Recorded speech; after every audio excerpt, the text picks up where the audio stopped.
Hello students,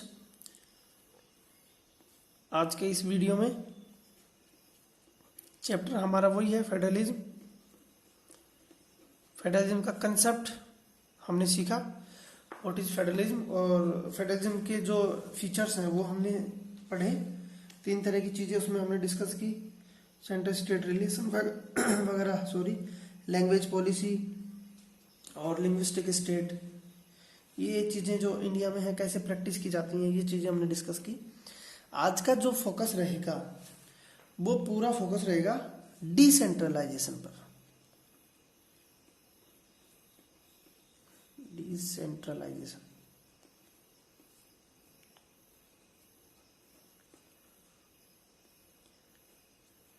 सबसे पहले मैं आपको वैसे बताऊं, फिर इसकी जो डेफिनेशन है वो बाद में हम समराइज कर लेंगे। डिसेंट्रलाइज का मतलब ये होता है, देखो federalism also is a part of decentralisation. कैसे? जैसे यदि यहाँ सेंटर है, मानो ये सेंटर है, इसके पास सारा पावर हो और नीचे स्टेट नाम की कोई चीज ना हो, तो क्या ये डिसेंट्रलाइजेशन है या सेंट्रलाइजेशन? यदि स्टेट्स नाम की जो बॉडी है उसको आप अबोलिश कर दो, पूरी पावर एक जगह सेंट्रलाइज कर दो, तो सेंट्रलाइजेशन।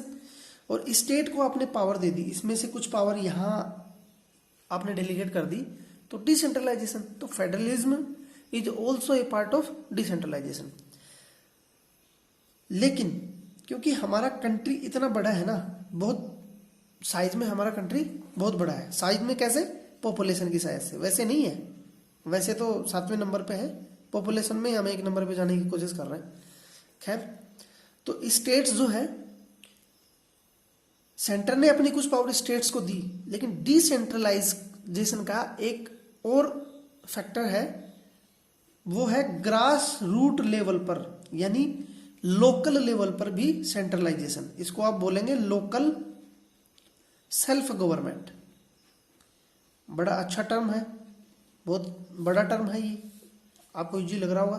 पूरा एक्सप्लेन जब करेंगे तो आपको इसका इंपोर्टेंस समझ में आएगा। तो किस तरह से और क्यों जरूरत इसकी पड़ती है? देखो, हमारा कंट्री है, अच्छी बात है।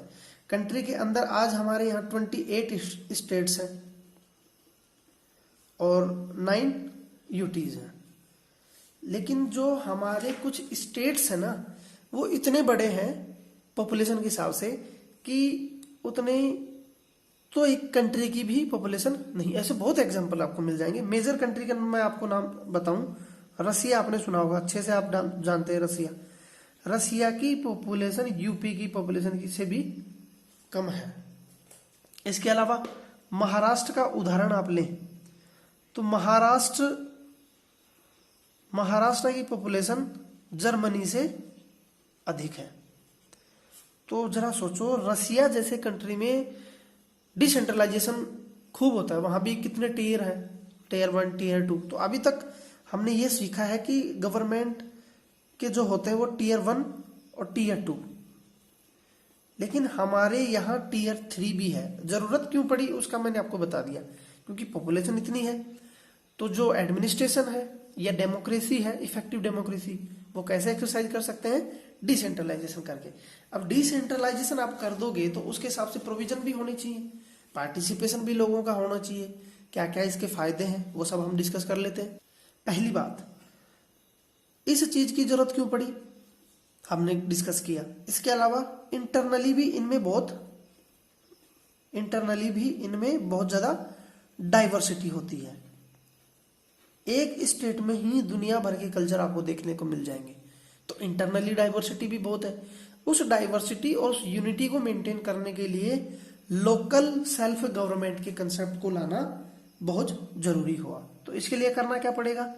स्टेट्स जो हैं वो अपनी कुछ पावर को शेयर करें। पावर को क्या करें? शेयर। किसके साथ? लोकल बॉडीज के साथ। लोकल बॉडीज में क्या क्या होती हैं? एक होता है आपका पंचायती राज इंस्टीट्यूशंस, एक होता है आपका म्युनिसिपैलिटीज, म्युनिसिपल कॉर्पोरेशन। 2 ही तो कंसेप्ट है, गांवों के लिए ये, ग्रामीण शहरों के लिए, ग्रामीण इलाकों के लिए, और शहरों के लिए ये व्यवस्था। तो जिस प्रकार से सेंटर ने अपनी पावर शेयर की है स्टेट्स के साथ, उसी प्रकार से यहाँ एक व्यवस्था की जरूरत है कि स्टेट्स भी अपनी पावर को थोड़ा सा क्या करें, शेयर करें। किनके साथ? लोकल गवर्नमेंट के साथ। इन्हीं को बोला गया local self government. Self government क्यों बोला गया, ये इसके प्रोविजन जब हम आगे देखेंगे तब आपको समझ में आएगा। लोकल गवर्नमेंट तो आपको समझ में आ गया होगा, लेकिन सेल्फ गवर्नमेंट कैसे इंपॉर्टेंट है वो हम जब इसका स्ट्रक्चर पढ़ेंगे तब आपको समझ में आएगा। अब हम इसमें डेफिनेशन पढ़ेंगे कि चलो ठीक है, इतनी राम कहानी हो गई भैया, हमें डिसेंट्रलाइजेशन को वो करना है, डिफाइन करना है, डेफिनेशन लिखनी है। तो लिखेंगे कैसे? कोई पूछेगा तो आप बता देंगे वर्बली, लेकिन लिखना भी तो एक कला है। लिखेंगे कैसे? सीधी सी बात है, यहां से यहां में क्या हुआ? पावर। सारी बात किस पे हो रही है? पावर पे। जब सेंटर से यहां पावर दी गई तो इसको बोला गया फेडरलिज्म। जब स्टेट से पावर दी गई इनको तो इसको बोला जा रहा है डिसेंट्रलाइजेशन। तो सिंपल है, when the power is taken away और is shared with the local government और with other organ of the government, तो इसको बोलेंगे हम डिसेंट्रलाइजेशन। इजी तो है, समझना टफ है, लिखना तो बहुत आसान हुआ। चलो जी, इसकी जरूरत क्यों पड़ी? डिसेंट्रलाइजेशन क्यों हुआ? डिसेंट्रलाइजेशन के पीछे लार्ज प्रॉब्लम्स हैं, बहुत ज्यादा प्रॉब्लम्स हैं। ऐसा नहीं कि एक कोई प्रॉब्लम है तब हमने डिसेंट्रलाइजेशन का कंसेप्ट इजाद कर लिया, नहीं। कैसे? क्या क्या कंसेप्ट है? देखो, लोकल लेवल पर लोग जो हैं, लोकल लेवल पर या लोकल पीपल जो हैं वो अच्छे से समझेंगे कि क्या हमारे लिए अच्छा है और क्या हमारे लिए बुरा है। मतलब ग्रास रूट पर, ग्रास लेवल पर, ग्रास रूट लेवल जो है वहां के लोग अच्छे से बेटर अंडरस्टैंडिंग उनमें होगी कि क्या इश्यू हमारे लिए मैटर करता है और क्या हमारे लिए नहीं करता। मींस जो पैसा सेंट्रल रेवेन्यू से डेवलपमेंट के नाम पर मिलता है तो उसको कहाँ खर्च करना है और कहाँ नहीं करना, ये सब चीजें कौन अच्छे से बता पाएगा? Local government. ये लोकल पीपल, जो लोग जहाँ रह रहे हैं, उनसे यदि पूछा जाए कि भैया ये पैसा आया है, इस पैसे को कहाँ कहाँ खर्चा करना है और किस प्रकार से इन चीजों को मैनेज करना है, तो अच्छे से बता पाएंगे ये सारे लोग। तो इसी को बोला जाता है लोकल सेल्फ गवर्नमेंट। सेल्फ की परिभाषा धीरे धीरे समझ में आ रही होगी आपको, नहीं आई तो और आ जाएगी, कोई बात नहीं। और ये सब चीजें कैसे पॉसिबल होंगी? जब लोकल लेवल पर पब्लिक का या पीपल का पार्टिसिपेशन हो।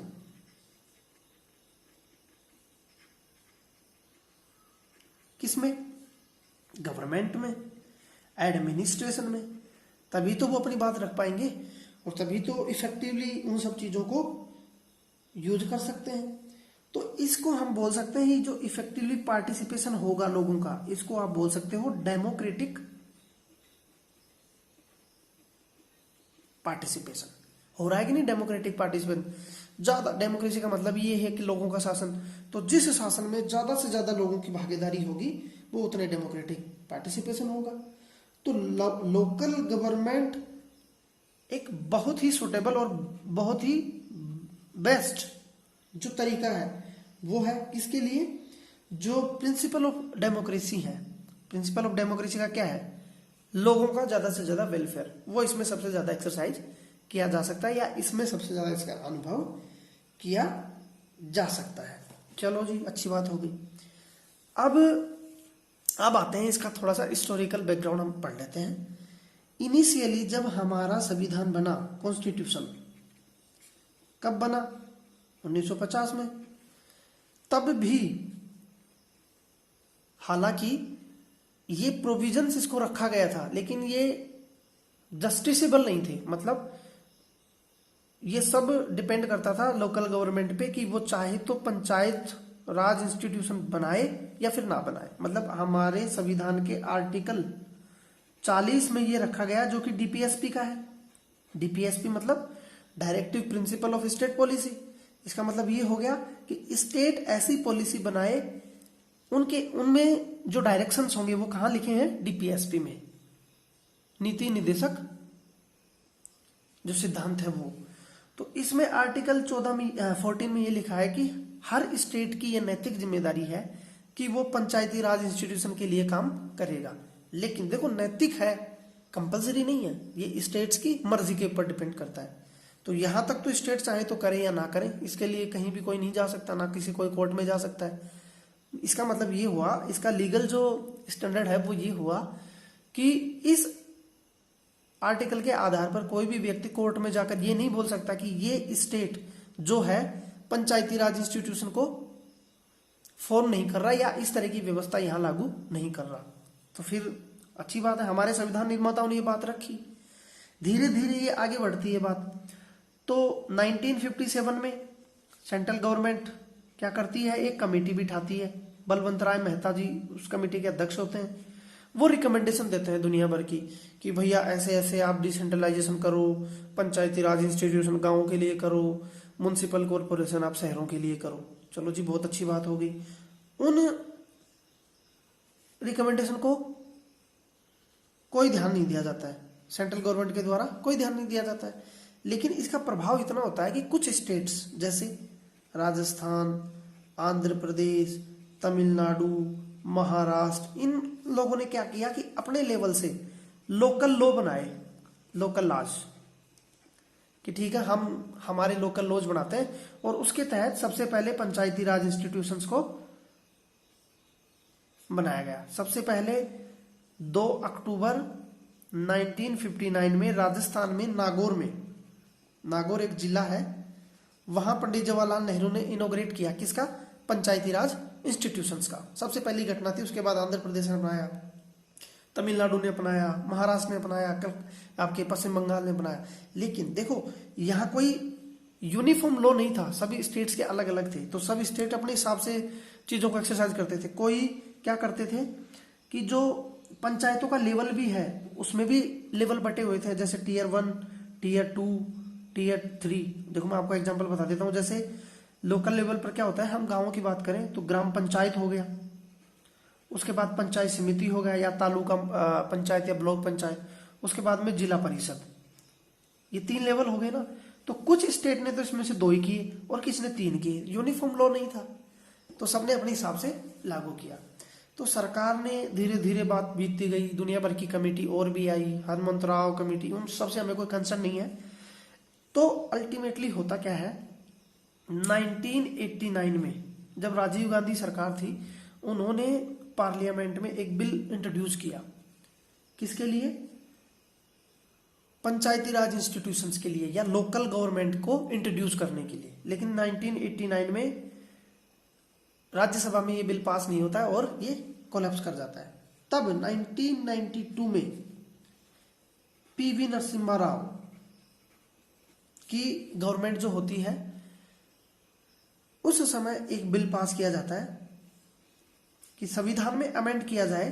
और संविधान में अमेंड किया गया 73 और 74 अमेंडमेंट एक्ट, ये अमेंडमेंट हुए संविधान में 1992 में। और इनके तहत गांवों में किया गया पंचायती राज इंस्टीट्यूशंस और शहरों में किया म्युनिसिपल कॉरपोरेशन।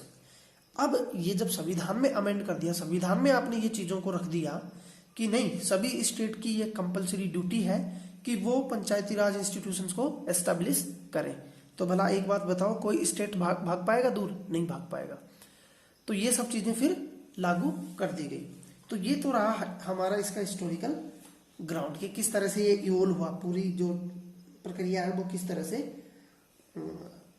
वो मतलब प्रैक्टिस में आई।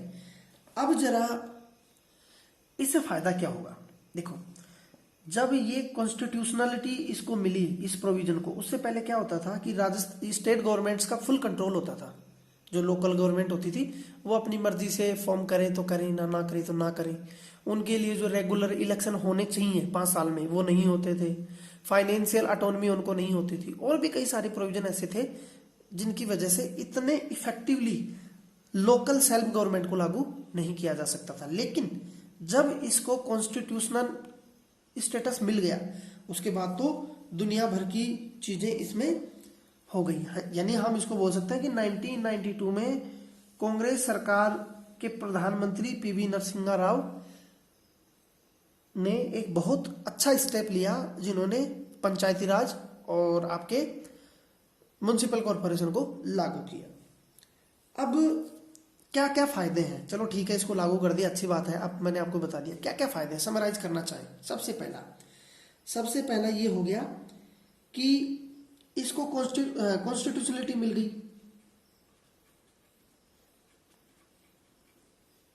कॉन्स्टिट्यूशनलिटी, आपको पता लग गया कि इसका संविधान में दर्जा मिल गया। तो इससे होगा क्या, रेगुलर जो इलेक्शन होंगे वो संभव हुए। अब क्या होता है, हर 5 साल में, एवरी 5 ईयर आपको इलेक्शन करने ही करने हैं। पहले ऐसा नहीं होता था, 15-15 साल तक भी इलेक्शन नहीं होते थे, लेकिन अभी क्या होगा, हर 5 साल में इलेक्शन जरूरी कर दिए गए। दूसरा, सीट रिजर्वेशन।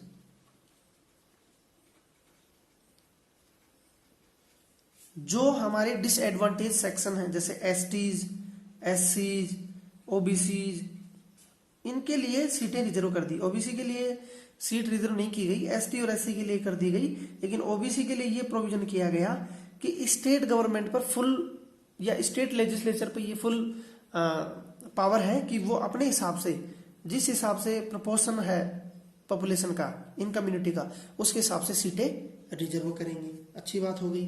तीसरा प्रोविजन, 1/3 सीट जो है, ये इंपॉर्टेंट प्रोविजन है, इसको आप लिखते रहना और समझते रहना। ये सीट रिजर्व की गई वुमेन्स के लिए, तो वुमेन एम्पावरमेंट में एक अच्छी वो हुई। जेंडर जो डिस्पैरिटी थी उसको मिटाने में अच्छा कदम सहायक हुआ। जेंडर इक्वलिटी की दिशा में भी ये आगे बढ़े। इसके अलावा एक नया बॉडी एस्टेब्लिश की गई, state election commission.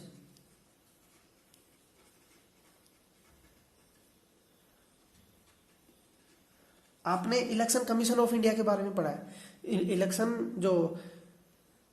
Election commission of India है, वो किस किस के इलेक्शन करवाता है, पार्लियामेंट में आपके, चाहे राज्यसभा हो, लोकसभा हो, प्रेसिडेंट हो, वाइस प्रेसिडेंट हो, स्टेट लेजिस्लेचर जैसे एमएलए वगैरह के भी वही करवाता है। लेकिन जो लोकल लेवल पे जो इलेक्शन होंगे स्टेट्स में, पंचायती राज और म्युनिसिपल कॉर्पोरेशन के लिए, उनके लिए एक नई बॉडी का गठन कर दिया गया। इसी तरह स्टेट फाइनेंस कमीशन का भी गठन कर दिया गया, कि जिस तरह से एक फाइनेंस कमीशन होता है, उसका मेन काम होता है, मैं आपको बताता हूँ। फाइनेंस कमीशन हमारे यहाँ होता है, आर्टिकल 280 में प्रोविजन है हमारे संविधान की, कि हमारे देश में एक वित्त आयोग होगा, फाइनेंस कमीशन होगा। उसका मेन काम ये होगा कि वो सेंट्रल गवर्नमेंट को, देखो मैं फाइनेंस कमीशन सेंट्रल वाले की बात कर रहा हूँ, स्टेट वाले की नहीं। 280 के तहत एक वो होगा फाइनेंस कमीशन, जो कि सेंट्रल गवर्नमेंट को रिकमेंड करेगा कि स्टेट्स को इतना धन क्या किया जाए, दिया जाए, रिकमेंडेशन दी जाती है। उसी प्रकार से स्टेट में भी एक फाइनेंस कमीशन बनाया गया, जो कि स्टेट गवर्नमेंट को ये रिकमेंड करेगा कि पंचायती राज इंस्टीट्यूशन के लिए इतना फंड दिया जाए। तो ये इंपॉर्टेंट प्रोविजन हो गए। तो मेन चीज आप देखें तो स्टेट गवर्नमेंट क्या कर रही है, यहाँ पावर को शेयर कर रही है। इतनी चीज आपको समझ में आ गया। अब हम इसका बेसिक स्ट्रक्चर समझेंगे कि किस तरह से इसका वो चलता है। तो सबसे पहले आप आ जाओ पंचायत पे।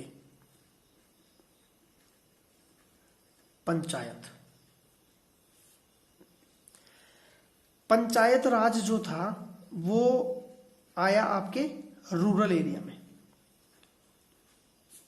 क्या आप सभी लोग इससे वाकिफ होंगे, मैं यहां जस्ट आपको थोड़ा सा इंट्रोड्यूस कराऊंगा। देखो, सबसे पहले ग्राम पंचायत होती है। इसमें ग्राम पंचायत आपने पढ़ भी रखा होगा, नहीं पढ़ा तो पढ़ लो।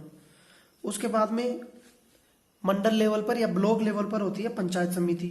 अलग अलग रीजन में अलग अलग इसको नाम बोलते हैं, पंचायत समिति। इसके अलावा तीसरा लेवल होता है आपका जिला परिषद। किस तरह से हमारे यहाँ गवर्नेंस चलती है वही मैं पढ़ा रहा हूँ आपको।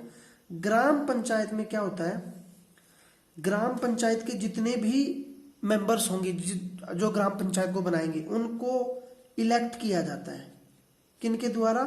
उस पर्टिकुलर ग्राम पंचायत के एनरोल्ड सारे वोटर्स, वो सारे वोट देंगे और यूनिवर्सल एडल्ट फ्रेंचाइज के आधार पर उनका इलेक्शन होगा और वो सारे क्या बनाएंगे? ग्राम पंचायत। पंचायत समिति में क्या होता है? पंचायत समिति का भी मेंबर्स का इलेक्शन होता है।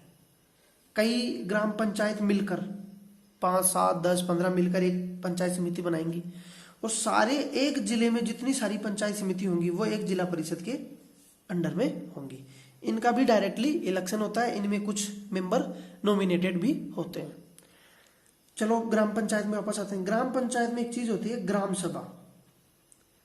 ग्राम सभा बहुत ही इंपॉर्टेंट फैक्ट है, आपको पता होना चाहिए। ग्राम सभा किसको बोलते हैं? ग्राम सभा का मतलब हो गया उस पर्टिकुलर ग्राम पंचायत के अंदर या उसके ज्यूरिडिक्शन के तहत जितने भी वोटर्स हैं जिनको वोट देने का अधिकार है वो कहलाते हैं ग्राम सभा। हो गई एक चीज, तो ये आपको इसमें समझना था। ग्राम पंचायत किन किन से मिलकर बनती है? इलेक्टेड मेंबर होते हैं। इलेक्टेड मेंबर में आपने पंच, सरपंच, इनके बारे में सुना होगा, वो सारे मिलकर ये करते हैं। तो ग्राम पंचायत एक इंपॉर्टेंट चीज है जो कि उस पर्टिकुलर गांव की जितनी भी एक्टिविटी है उनको ये क्या करती है? सुपरवाइज करती है, उनको रिकमेंड करती है, उनको अप्रूव भी करती है। सारी फाइनल अथॉरिटी ग्राम पंचायत हुई और इनको पावर कहाँ से मिलती है? गांव के लोगों से। एंटायर गांव की जो डिसीजन मेकिंग बॉडी है वो ग्राम पंचायत आपकी हो गई। ओवरऑल सुपरविजन जो है वो किसके द्वारा किया जाएगा? ग्राम पंचायत के द्वारा। और ग्राम पंचायत में कौन होते हैं? सॉरी, ग्राम सभा के द्वारा। ग्राम सभा में कौन होते हैं? All the voters. तो ये आपका हो गया ग्राम पंचायत की बात। तो मैंने आपको सब चीजें इसमें बता दी। इसके मेंबर भी इलेक्टेड होते हैं, इसके भी इलेक्टेड होते हैं। इसके अलावा एक फैक्टर और होता है इसमें कि जो जिला परिषद होती है इसमें उस पर्टिकुलर या कंसर्न जो रीजन है, जिला है, उसके एमएलए, उसके एमपी भी सदस्य हो सकते हैं। लेकिन ये सदस्य कैसे होंगे? नॉमिनेटेड। ये उसमें उसकी कार्यवाही में भाग ले सकते हैं लेकिन किसी भी इंपॉर्टेंट फैक्ट में वोटिंग वगैरह नहीं कर सकते। तो ये यहाँ का एक इंपॉर्टेंट चीज हो गई। अब चलते हैं अगली चीज पर। तो रूरल एरिया को समझने के बाद में हम अब अर्बन एरिया का जो है वो स्ट्रक्चर समझेंगे। देखो, अर्बन एरिया में 3 प्रकार की व्यवस्थाएं होती हैं। एक तो होता है म्युनिसिपल कॉरपोरेशन, म्युनिसिपल कॉरपोरेशन। दूसरा होता है म्युनिसिपैलिटीज,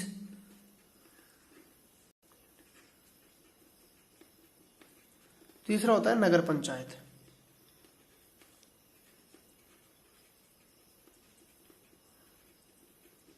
देखो, सबसे पहले म्युनिसिपल कॉरपोरेशन के बारे में समझ लो। म्युनिसिपल कॉरपोरेशन का एक पॉलिटिकल हेड होता है जिसको बोला जाता है मेयर। उससे पहले ये सीखो म्युनिसिपल कॉरपोरेशन का होगा। जो बड़ी सिटीज होती हैं जैसे मुंबई, आपकी कोलकाता, बेंगलोर, हैदराबाद, मद्रास, यहाँ होती है म्युनिसिपल कॉरपोरेशन। और उससे छोटे साइज के कुछ शहर होंगे, छोटे मीडियम लेवल के, वहाँ म्युनिसिपैलिटीज होंगी। और उससे छोटे जो गांव होंगे जो कि पंचायत में नहीं रखे जाते उनको बोला जाता है नगर पंचायत। तो यहाँ मेयर होता है। इसके अलावा ये तो होता है पॉलिटिकल हेड होता है। इसके अलावा एक एडमिनिस्ट्रेटिव हेड होता है जिसको बोलते हैं कमिश्नर। इसको बोलते हैं chief executive officer, chief executive officer. तो ये होता है यहाँ म्युनिसिपल कॉरपोरेशन कैसे होंगे? इलेक्टेड लोग भी होंगे और नॉमिनेटेड लोग भी होंगे और अपॉइंटी भी होंगे जिनको अपॉइंट किया जाता है सरकार के द्वारा। इलेक्टेड लोग कैसे चुने जाएंगे? उस पर्टिकुलर म्युनिसिपल कॉरपोरेशन का जो एरिया है वो वार्ड्स में बटा रहेगा। सभी जगह होते हैं वार्ड, यहाँ भी होंगे वार्ड, यहाँ भी होंगे वार्ड। वार्ड के जो सदस्य, वार्ड के जो वोटर्स हैं वो एक व्यक्ति को चुनकर भेजेंगे। पॉलिटिकल चीजें होंगी ये, वो जाकर म्युनिसिपल कॉरपोरेशन में अपनी मीटिंग्स जो होंगी उनमें अपनी बातें रखेगा। तो ये सारा ग्रास रूट लेवल पर डेमोक्रेटिक व्यवस्थाएं होती हैं। यहाँ म्युनिसिपैलिटीज में क्या होता है? पॉलिटिकल हेड भी होता है और एडमिनिस्ट्रेटिव हेड भी होता है, इलेक्टेड मेंबर सारे होते हैं। नगर पंचायत में भी वैसे ही वार्ड के हिसाब से इलेक्शन होंगे, फिर वो जाकर वहां अपना जो चीफ एग्जीक्यूटिव ऑफिसर या पॉलिटिकल हेड जो है वो अपनी रोल्स अदा करते हैं। तो ये सारी जो चीजें हैं ये शहर में और ग्रामों में जो होंगी ये कहाँ लिखी गई हैं? 73rd और 74th जो कॉन्स्टिट्यूशन अमेंडमेंट एक्ट है वो रूरल के लिए, 74 अमेंडमेंट एक्ट जो है वो है आपके अर्बन के लिए। ये 1992 में किया गया था प्रोविजन, उससे पहले ऐसा कोई यूनिफॉर्म प्रोविजन नहीं थे। और इसके अलावा ये संविधान की 11th और 12th शेड्यूल जो है, शेड्यूल आपने पढ़ी होंगी, नहीं पढ़ी तो कोई बात नहीं, आप इसमें मत जाइए, यहीं तक आप ध्यान रखिए इसको। तो इतना ही इसमें था, मेरे को इतना इसमें बताना था, कुछ ज्यादा भी हो गया तो कोई बात नहीं, आपकी नॉलेज के लिए हो गया। अब जरा हम ये समझेंगे कि क्यों इंपॉर्टेंट है ये। इंपॉर्टेंट हालांकि हमने पहले भी सीखी है कि क्यों इंपॉर्टेंट है ये। इंपॉर्टेंस, इंपॉर्टेंट क्यों है ये? देखो, लोकल गवर्नमेंट जो है वो डेमोक्रेसी में लार्जेस्ट एक्सपेरिमेंट होता है। कैसे होता है मैंने आपको बता दिया। देखो, लोकल लेवल पे लोग अपने आप को कंट्रोल कर रहे हैं, सारे जो पॉलिसी वगैरह जो है, डेवलपमेंट प्रोसीजर हो या सोशल जस्टिस हो, वो सब कुछ यहीं से आदमी को मिल जाती हैं। दुनिया भर की जो डेवलपमेंटल प्रोग्राम होते हैं, जैसे रोड्स बनाने हो, लाइटिंग हो, ये सारी काम पंचायत और म्युनिसिपल कॉरपोरेशन देखती हैं और यहीं से सारे काम होते हैं। तो लोकल जो एक्सपेरिमेंट है किसका? डेमोक्रेसी का, वो बहुत ही स्ट्रांग है। हो गई एक चीज। दूसरी, अब ये कैसे है? हमारे कंट्री में लगभग 40 लाख रिप्रेजेंटेटिव हैं जो कि इलेक्ट होते हैं। किन के लिए? वेरियस लोकल बॉडीज के लिए, जैसे म्युनिसिपल कॉरपोरेशन और पंचायती राज के लिए, पंच, सरपंच और ये जो वार्ड मेंबर हैं, ये सब मिलाकर लगभग 40 लाख है। इतनी तो कई कंट्रियों की आबादी भी नहीं है। तो इतने लोग तो हमारे यहाँ डायरेक्ट चुने जाते हैं। तो पब्लिक का कहीं ना कहीं डायरेक्ट क्या हो रहा है? पार्टिसिपेशन हो रहा है। दूसरा, वुमेन्स रिप्रेजेंटेशन।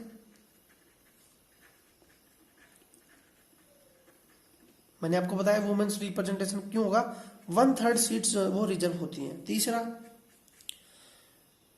डिसएडवांटेज जो सेक्शन है उसको रिप्रेजेंटेशन उसमें बढ़ेगा। चौथा, जो प्रॉब्लम्स हैं, प्रॉब्लम्स इफेक्टिवली एड्रेस की जाएंगी, अच्छे से उनको निपटाया जा सकता है। इसके अलावा रेगुलर इलेक्शन होते हैं। रेगुलर इलेक्शन, लोगों में क्या होगी? अवेयरनेस आएगी, इससे अवेयरनेस आएगी। छठा, participation at grass root level. तो ये सारे फायदे हैं। हर पॉइंट में आप कई पॉइंट इसमें बना सकते हो। तो ये चीजें हमने पढ़ी। चैलेंजेस क्या है? चैलेंजेस सबसे पहले यही है कि स्टेट गवर्नमेंट जो है, हालांकि कॉन्स्टिट्यूशनल दर्जा सबको मिल गया, लेकिन स्टेट गवर्नमेंट जो है वो रिलेक्टेंट है किसमें? To share the power. वो पावर को शेयर करने में फिर भी रिलेक्टेंट रहती हैं। दूसरा, इंटरफेयर होता है किनका? ब्यूरोक्रेटिक जो अफेयर्स हैं, ब्यूरोक्रेटिक जो अफेयर्स हैं, यानी जो सरकार के कर्मचारी जो लोग होते हैं, वो नित्य जो नई चीजें होती हैं उनमें अपना इंटरफेयर करते हैं। चौथा, ऑटोनॉमी नहीं है किस क्षेत्र में? रेवेन्यू में, यानी फाइनेंस में। पैसा इनके पास इतना नहीं होता कि अपनी पॉलिसी वगैरह ये बना पाए या किसी तरह का खर्चा कर पाए। ये पूरी तरह से स्टेट पे डिपेंडेंट होती हैं। जितना पैसा स्टेट देगा इनको, उतना ही ये काम करती हैं। तो ये सारी चीजें हैं। इसके अलावा जो ग्राम सभा है वो रेगुलर हेल्ड नहीं होती, वो नियमित रूप से संचालित नहीं होती। तो ये सारे कुछ प्रॉब्लम है जिनको अभी एड्रेस करने की जरूरत है। तो मैंने आपको इसमें खूब आज बता दिया ये सब चीजें, इनको आप नोट डाउन करेंगे, नोट्स इनके बनाते रहो और समझते रहो। आपका जो चैप्टर है वो आज यहाँ समाप्त होता है, फेडरलिज्म। अब एक नए वीडियो में या अगले वीडियो में हम नए चैप्टर की शुरुआत करेंगे। तो तब तक आप सभी को धन्यवाद। Thank you very much.